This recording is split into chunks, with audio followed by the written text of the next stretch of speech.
This is CNN Breaking News. Suara Metro Indonesia, Biro Semarang. Pemirsa di seluruh Indonesia, malam ini kita akan bincang-bincang langsung dengan Mbah Iwan, kemudian Dr. Sukron, Ki Lili, juga Ki Widi. Terima kasih, ikuti terus sampai selesai pemirsa. Ini petunjuk, jadi semuanya yang kami berikan, yang kami dapatkan ini murni dari beliau lewat nilai saya dan dari pemahaman saya bahwa saya sudah jenuh, bosan hidup sendiri dan kelamaan kalau tidak dengan pola seperti ini untuk memberikan manfaat itu. Tahun berapa itu? 2003. 2003. Dan bisa untuk semua agama, semua usia dan gratis. Dan jadi sahabat-sahabat dimanapun berada yang ingin mendengar petunjuk nurani, kumpulkan minimal 50 orang atau 100 orang, 200 orang itu bisa datang. Nggak usah amplop.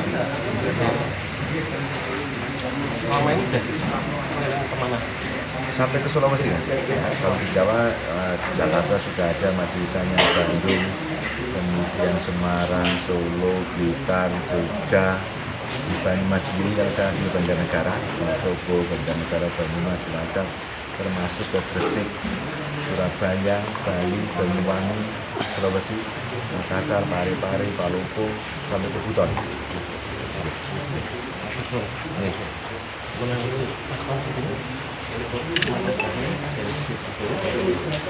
Ya, manembah itu kan di dalam ranah budaya Jawa itu adalah antara yang menyembah dan yang disembah itu ada dua benang merah. Yang menyembah itu mempunyai rasa hormat kepada yang disembah. Dalam konteks ini tadi yang saya dengar adalah antara umat manusia kepada Tuhannya. Jadi manembah ini adalah satu jembatan bagaimana kita bercengkrama dengan Sang Ilahi. Kalau kita sudah bercengkrama berarti kita sudah menyatu. Kalau sudah menyatu berarti apapun persoalan kita akan tersampaikan kepada yang Sang Ilahi dan Sang Ilahi pun akan tresno pada diri kita. Begitu. Karena benang merah itu. Ya. Tempatnya sendiri manembah dalam konteks agama bagaimana? Terima kasih. Kehadiran Abah Iwan ini merupakan suatu pencerahan ya. Kalau di zaman Renaissance ini Al-Clarung, jadi pencerahan pada generasi muda khususnya untuk membedah mata batin mereka yang tadinya keraguan terhadap Tuhannya itu semakin yakin. Dan saya amati di sini tidak ada penyimpangan suatu apapun terhadap agama, karena bisa dilihat dari persepsi yang cukup jelas dan komprehensif, dan sepertinya ini adalah merupakan anugerah terindah penuh berkah kalau menurut kami, karena kehadiran Gus Iwan ini lahir di dalam situasi yang carut marut negara kita ini. Maka perlu kita meneguhkan diri, meyakinkan diri, kita teguhkan NKRI, semangat untuk mempertahankan NKRI dan agama ini menjadi benteng yang paling utama. Nah, oleh karena itu mudah-mudahan kedepannya ini tidak hanya berhenti dalam sesi seperti ini, tapi nanti ada sesi-sesi berikutnya yang lebih tajam, lebih mendalam, dan sepertinya kalau kita sudah masuk alam makrifat. Saya kira itu, dan terima kasih atas kehadirannya di Pondok Pesantren Nasabila. Mudah-mudahan kehadiran Abah Iwan ini nanti memberikan pencerahan pada masyarakat khususnya di Kota Semarang dan di Jawa Tengah. Dan ini menurut saya Pak Ganjar selaku Gubernur ini harus menangkap peluang yang sangat positif. Terima kasih dari saya. Wassalamualaikum warahmatullahi wabarakatuh.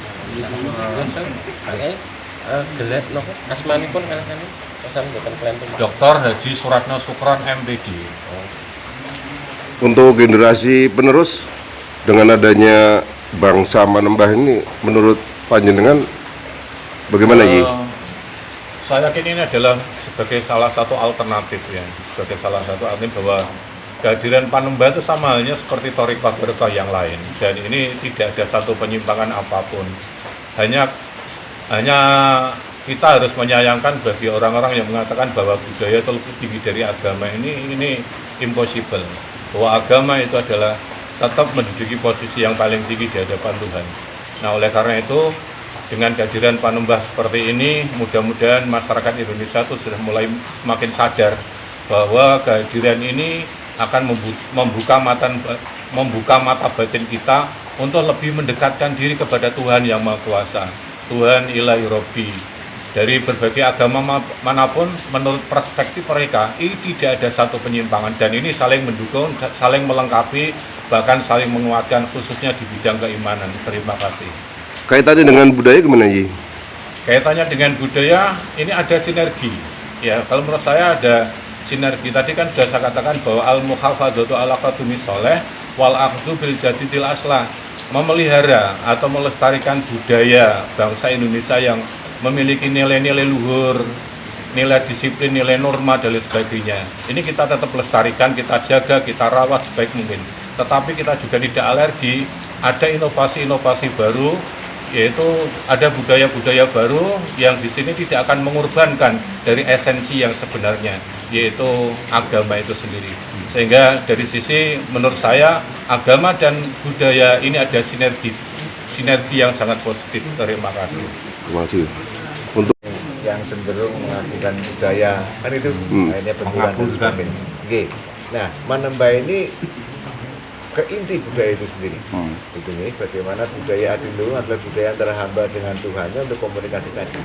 Sehingga saat Panembahan ini hadir di zaman seperti ini di Indonesia, ini akan klop tadi, seperti yang Pak Yai sampaikan, bisa mensinergikan, menyambungkan antara budaya dengan agama, sehingga tidak ada pekotak-kotakan lagi, nanti ada agama mengucap ini itu, jangan. Tidak, karena serangan dari pihak luar pun akan ke arah sana, bagaimana membenturkan budaya dengan agama dan sebagainya. Dan Panembahan ini untuk menyambung semua itu, makanya agamanya apapun, budaya pun akan kena semuanya dan menjadi bagian menghadirkan Tuhan bagaimana berbagi dan sebagainya. Orang-orang teman-teman aku untuk apa tadi?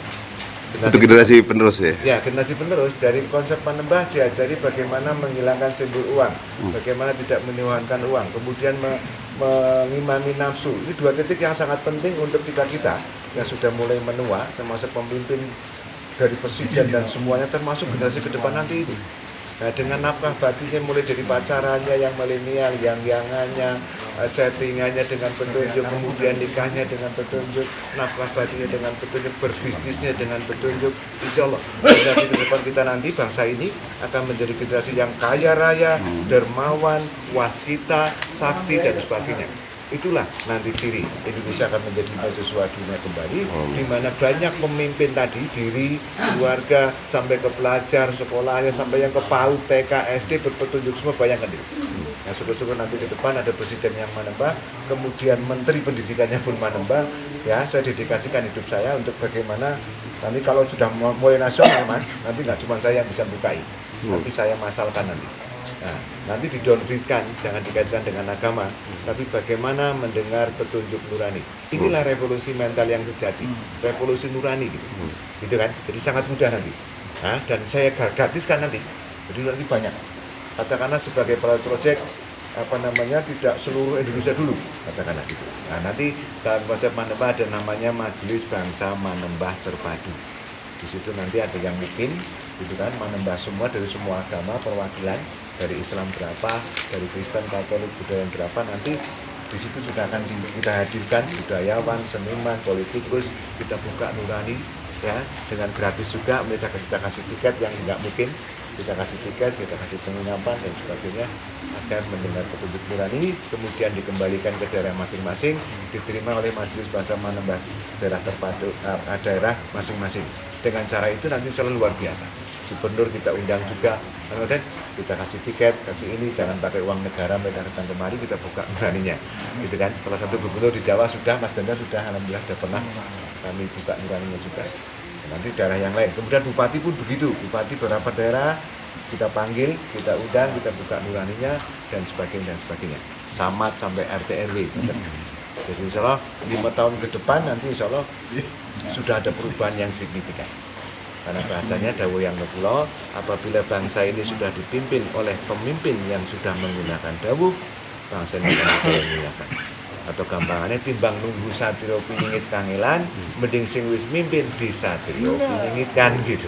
Karena ciri-ciri satrio piningit menika mireng dawuh lan ngecakna dawuh. Oke.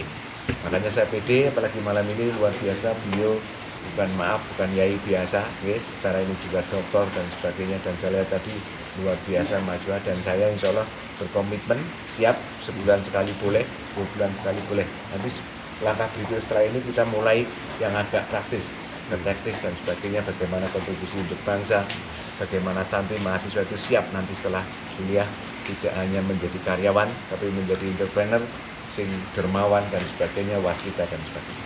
Ada. Terima kasih Mbak. Oke. Terima kasih Pak Yai. Assalamualaikum warahmatullahi wabarakatuh. Waalaikumsalam. Salam Mbak. Baik pemirsa di seluruh Indonesia, baru saja selesai wawancara langsung.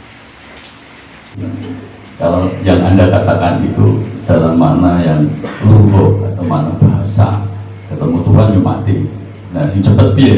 Yo bunuh diri mau, tuling ril, amjur ning jurang, ngebut, motornya rasa kegeran cepet ketemu Tuhan. Tapi makna ketemu Tuhan itu sebenarnya itu dalam konteks awas loro ning ati satu. Yang kedua, nyumusupin rasa jati. Awas loro ning ati itu ketika seperti yang sudah disampaikan panjang lebar oleh Abah Tuhan. Bahwa ketika kita mampu tepat menunjuk langsung kepada yang kita sembah dalam hal ini kalau kita Muslim adalah Allah, itu berarti kita sudah nyatu antara loro dengan antara manusia dan man arofa nafsahu maka arofa rofahu.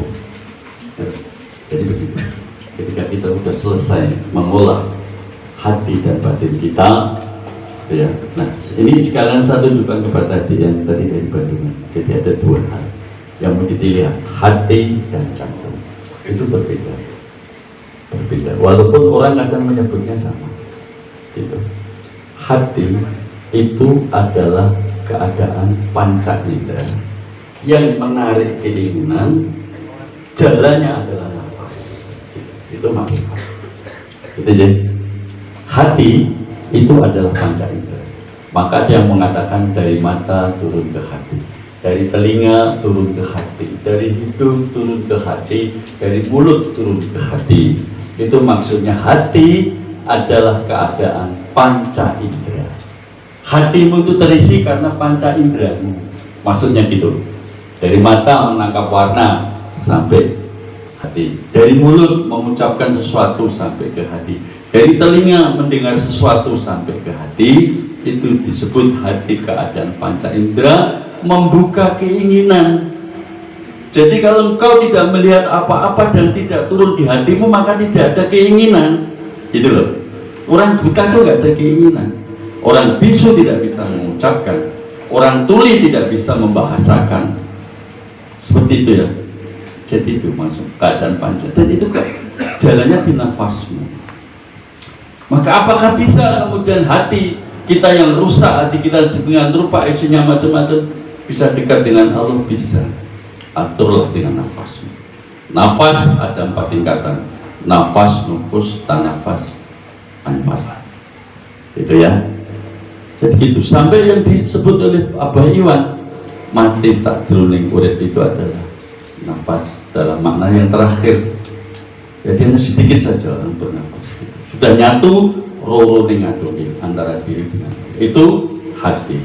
Jadi kalau jantung beda lagi. Itu. Jantung itu adalah keadaan 5 perkara yang tidak terlihat. Itu goib. Apa itu? Jantung itu. Jantung adalah satu suasana. Kalau makrifat Jawa ya, itu ini para wali. Pertama itu adalah suasana yang menghidupi bumi wadai urip ya. Geni kang kinuripan, banyu itu toyo ning urip atau kekuatan hidup, nafas itu adalah wujud yang goib. Jadi goib itu bisa disebut juga 4 perkara. Itu yang ada di jantung. Apa itu? Amarah, sufina, lawamah, mutmainah. Itu adanya di jantung. Ya, sehingga membuka birahi karena apa? Itu nafsu. Membuka birahimu. Birahi itu jangan dimanakan birahi cinta ya. Birahi saja. Birahi itu keinginan. Kalau birahimu kepada Tuhan itu mahabbahmu kepada Tuhan, itu cintamu kepada Allah. Tapi kalau birahimu kepada manusia, kepada dunia, kepada benda, itu nafsu. Begitu loh. Itu keadaannya birahi. Kemudian jalannya dia apa? Jalannya itu di wahyu, orang Jawa menyebutnya. Apa itu wahyu? Wahyu adalah niat. Maka birahi mungkin nerakon niat itu ketekanan, maka cegahlah yang buruk, lanjutkan yang baik untuk menambah. Begitu loh maksudnya. Itu antara hati dan jantung. Itu ya, Dik. Yang belum bang, nanti bisa ya apa Iwan. Begitu loh. Kita menerangkan itu saja loh. Jadi di makna nih ketemu Gusti Allah itu terakhir. Yo ini mati. Dalam makna manfaat ketemu Allah itu adalah nyumusuking rasa jadi atau awas roro minakungin. Jadi antara apa manusia itu dan kedekatannya sama Allah, oleh karena jalannya dia berzikir itu, maka kemudian dia ketemu, dia menyaksikan ada yang disebut dengan apa musyahadah, penyaksian. Gitu aja, itu saja. Mati, dan kalau zamannya mati saat urip, jadinya mendengar petunjuk. Nah, saat di sesi terakhir, saat di mana bahkan nanti akan dioncei siapa diri, sadari diri. Jadi dia dibantu untuk mengenali diri langsung dengan dibuktikan langsung mendengar petunjuk Allah. Nah, setelah itu marketing, baru orang harus mati di marketing loh, jadi bocah ya. Jadi selama nanti ajak sekitarnya juga untuk daftar ulang menjadi hamba dan utusan yang terjadi agar mendengar petunjuk. Sehingga bersama-sama sambil sekolah, sambil ngapain saja, sambil kuliah, membersamai Tuhan, menyebar keindahan, kebaikan, dan sebagainya, termasuk kemudahan untuk bagaimana merasakan gelora cintanya Tuhan. Jadi jangan sampai hanya halu, jangan berjalan halusinasi, mengira-ngira bertuhan, ini menderita dalam bertuhannya. Pun kalau semisal pertanyaannya ada yang kurang tepat, nyuwun ngapunten estu. Assalamualaikum warahmatullahi wabarakatuh. Siap-siap boleh. Apa tidak ini satu dulu ini. Pertanyaan yang bagus. Jadi gini, ya, kita itu makhluk surga yang diturunkan di bumi. Atau saya juga bisa aku gitu. Untuk matur suwun 2 poin. Gini loh, setiap orang kan beda-beda untuk kecepatannya untuk mencapai Tuhan. Bisa saja konsep yang lain bisa lebih cepat untuk mencapai Tuhan. Bahkan yang 20 tahun untuk mengenali Tuhan itu kan bisa saja belum yang menggunakan konsep ini loh, seumpamanya belum tentu bisa cepat mencapai Tuhan.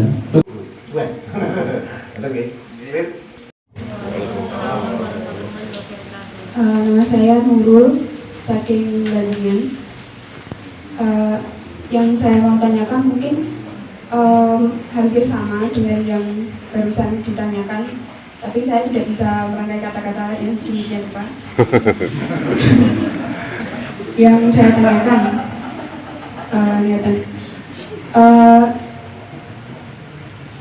tadi kan manusia itu punya hati yang di dalamnya itu sebenarnya kita dapat mendengar suara saking Tuhan. Jadi ketika hati itu bersih.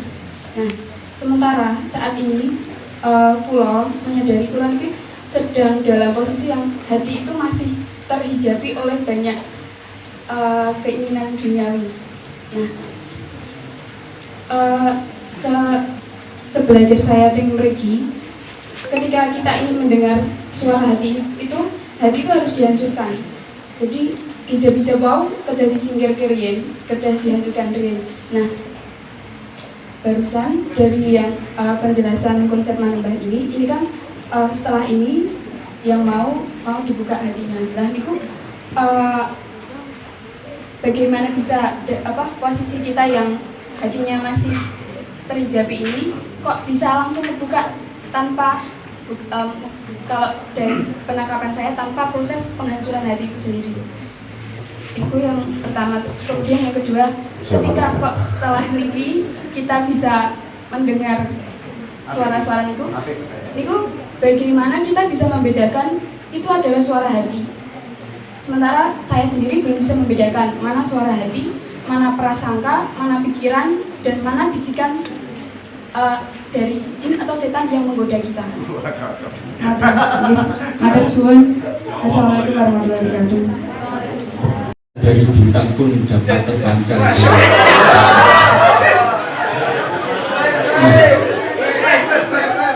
Dari analogi ini kan kemudian kita dapat menerima sebuah pemahaman bahwasanya ketika kita dalam kondisi hening dan sunyi untuk menyadari diri kita sendiri, kita dapat menerima sinyal-sinyal dari Tuhan atau isyarat-isyarat dari alam dan seperti itu. Nah, ketika sudah menerima sinyal-sinyal dari Tuhan dan sebagainya, maka sampai pada orientasi manembah yang saya pahami tadi, yaitu sangkan paraning dumadi.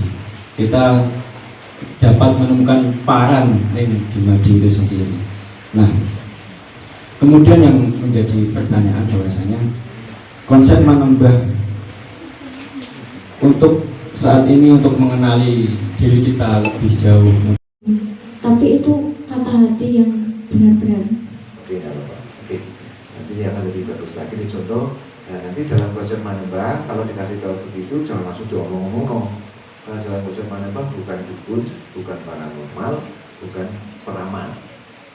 Jadi bisa dikasih tahu besok orang bicara gede. Wabarakatuh. Perkenalkan Mbah, kula Yuwan Permatasari saking Pemalang. Saya hanya ingin bertanya singkat saja, apakah bisa membaca kondisi, bisa membaca sebuah kondisi di depan di yang akan terjadi kita itu, apakah itu menurut kata hati kita atau dari siapa? Maksudnya dengan menanyakan itu karena jenengan alami sendiri. Oh, jenengan alami sendiri. Oke.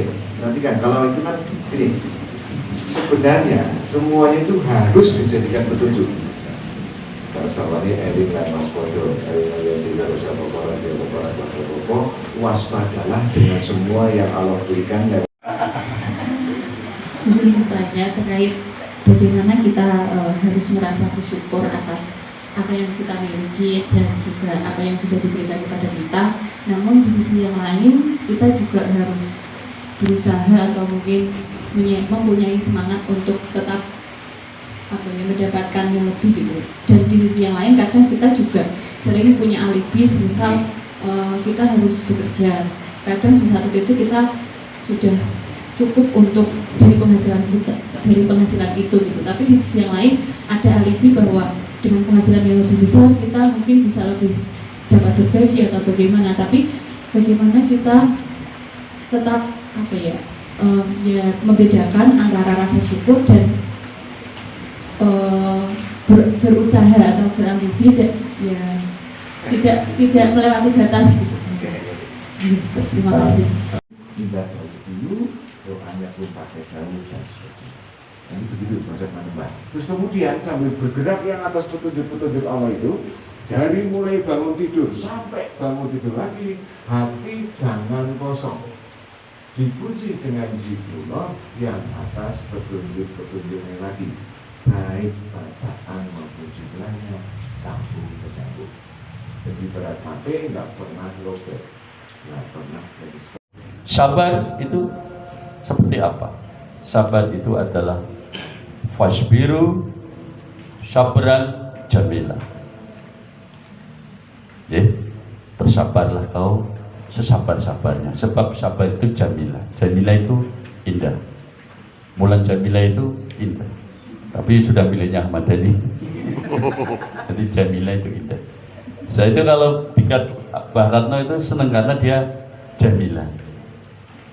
Sebenarnya Jamila, maknanya dia sabar, indah, tidak menakut. Salam manembah, salam sehat, salam sukses, salam sugih, salam tidak jomblo lagi, salam cerdas dan sebagainya. Alhamdulillahirabbil alamin, wassalatu wassalamu ala asyrofil anbiya'i wal mursalin wa ala alihi washabihi ajmain. Amma ba'd. Ingkang kula hormati lan kula tresnani Romo Yai Suratno Sukron, Dr.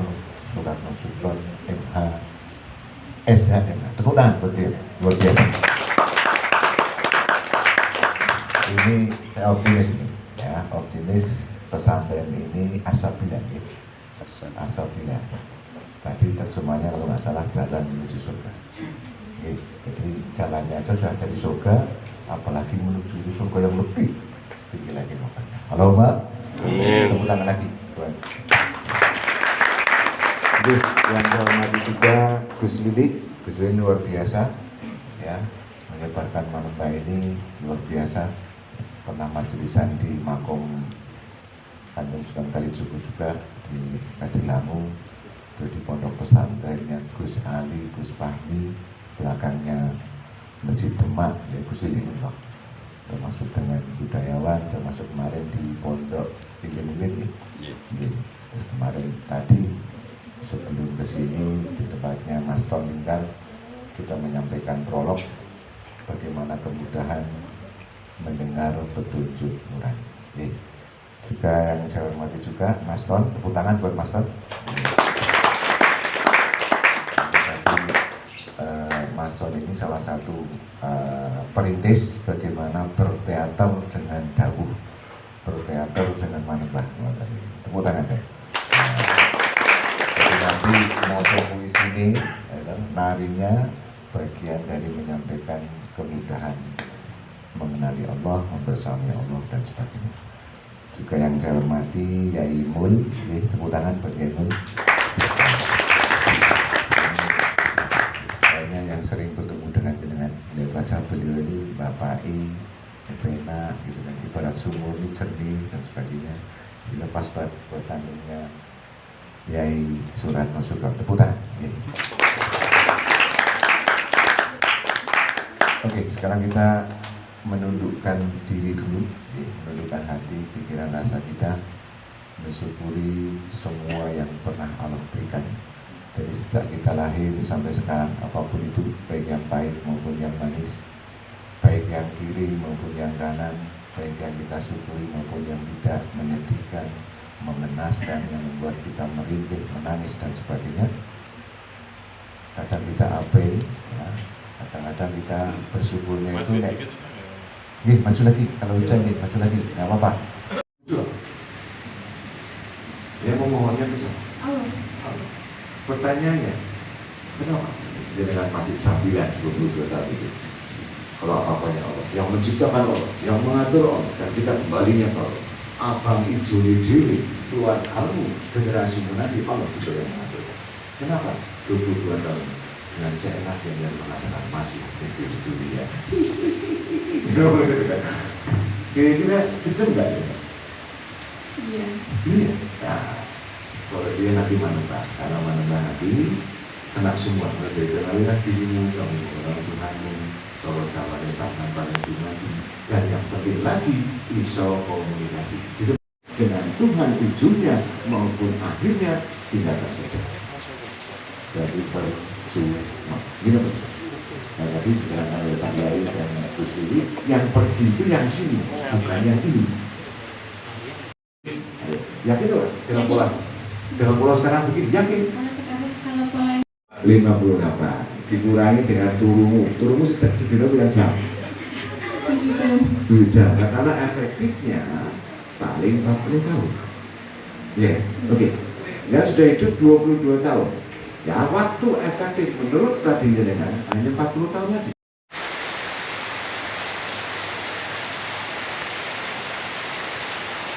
Nggih, alhamdulillah. Sholawat dan salam bangsa kita dituakan sampuraken dumateng junjungan kita sami Nabi Agung Muhammad sallallahu alaihi wasallam.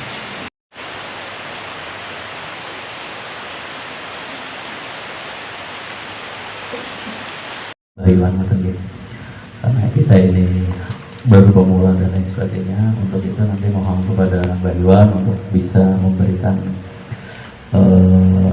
sesuai dengan kemampuan kita simpul-simpul kita. Yang selanjutnya yaitu langsung ngaji bareng. Kenapa disebut ngaji? Karena ini satu keilmuan di mana manusia itu hanya bisa memberikan satu konsep tentang ketuhanan. Kenapa disebut konsep? Karena kadang kita sholat, kadang justru malah ketika sholat telingannya kalau butuh dan lain sebagainya, Tuhannya itu malah hilang. Nah itu baru konsep. Maka mudah-mudahan dengan manembah ini kita benar-benar menjadi manusia yang hatinya senantiasa gemantung gumadil dari Allah Subhanahu wa Ta'ala. Kepada beliau kami persilakan. Benar. Akan tetapi kalau mereka dalam kedudukan musyrik dan kafir, maka mereka pada dasarnya akan tersiksa di akhir. Akan tetapi kita tidak memiliki harta, kita tidak memiliki pangkat, akan tetapi kita memiliki keimanan, maka kita akan mendapatkan nikmat yang berlimpah-limpah nanti di akhirat. Tapi yang lebih baik ya ning dunya sugih nikmat, ning akhirat ya nikmat ya. Amin. Yo kita itu kudu realistis. Wong ora duit ya memang susah ya. Orang di duit seneng ya orang gitu. Tapi uang bukan segala-galanya. Maka ketika belum punya uang atau hanya punya uang sedikit, dengan hening kita melihat kedamaian, dengan hening kita melihat ketenteraman. Jadi seperti itu. Lalu apa huning? Huning itu keadaan huning itu keadaan yang syukur, bersyukur, mensyukuri nikmat Allah. Ya, dalam keadaan apapun juga, diberi apapun juga oleh Allah, kita tidak lupa bersyukur. Karena syukur itu sebenarnya adalah memberi nilai tambah. Ya, atau menghilangkan sesuatu yang buruk itu syukur. Menerima cobaan buruk, kalau kita bersyukur, insya Allah keburukan itu akan hilang. Diberi kebaikan sedikit, kalau kita bersyukur, insya Allah akan diberi lebih banyak. Akan tetapi diberi banyak, kalau kita tidak bersyukur, maka Allah akan mengangkat dan menarik nikmat itu, lalu kemudian didatangkan kepadanya orang-orang yang tidak bersyukur itu cobaan dalam hidupnya. Jadi yang terakhir itu huning. Jadi itu adalah tajamnya akal, perana, pucuk. Dengan telaga Al-Kautsar itu hening, damai, tentram, sejuk, dengan air yang cemerlang. Itu hening, keheningan. Maka dengan keheningan itu kita akan bertafakur, memikirkan penciptaan Allah itu. Sabar itu seperti apa? Sabar itu adalah fasbiru sabran jamilah. Ya, bersabarlah kau sesabar-sabarnya. Sebab sabar itu jamilah. Jamilah itu indah. Bulan jamilah itu indah. Tapi sudah miliknya Ahmad Dhani. Jadi jamilah itu indah. Saya itu kalau pikat Mbah Ratno itu senang karena dia jamilah. Sebenarnya jamilah, maknanya dia sabar, indah, tidak menakut. Waktu tiada tempat bagi seorang yang menembah itu kecuali menghadapkan hatinya kepada Allah, kepada Tuhan. Juga bernama langkah hati. Ya Gus ya, langkah hati. Kenapa langkah hati? Karena manembah. Sebenarnya manembah itu bayangannya itu jangan sembahyang, jangan. Ini kan cuma bahasa saja, jadi jangan disalahpahami ya. Manembah itu ya bersujud itu. Bersujud itu berarti selalu menghadapkan hati. Banyak terima kasih kepada Surat Syukron yang telah menyediakan pondoknya untuk kita semuanya dalam rangka dipanggil Mas. Itu nggak ada yang manggil Pak di mana-mana. Gitu. Ada yang manggil Pak langsung diralat. Lama-lama karena sudah diralat 2 kali terus didenda. Manggil Pak denda 1 juta. Nah, Mix Semarang ya. Betul. Ya. Mix Semar itu media informasi Kota Semarang. Jadi di situ isinya bermacam-macam, apa saja ada di situ. Dibiarkan seperti itu, karismanya luar biasa Mas Untung. Monggo rekan-rekan dari Mix Semar, silakan melaksanakan tugasnya. Terima kasih pemirsa yang sudah mengikuti acara demi acara. Jangan lupa subscribe and comment, like and share. Kritik saran kami terima untuk perbaikan dengan video Ki Ageng Rogo Jiwo. Selamat menyaksikan dari awal sampai akhir. Terima kasih. Assalamualaikum warahmatullahi wabarakatuh.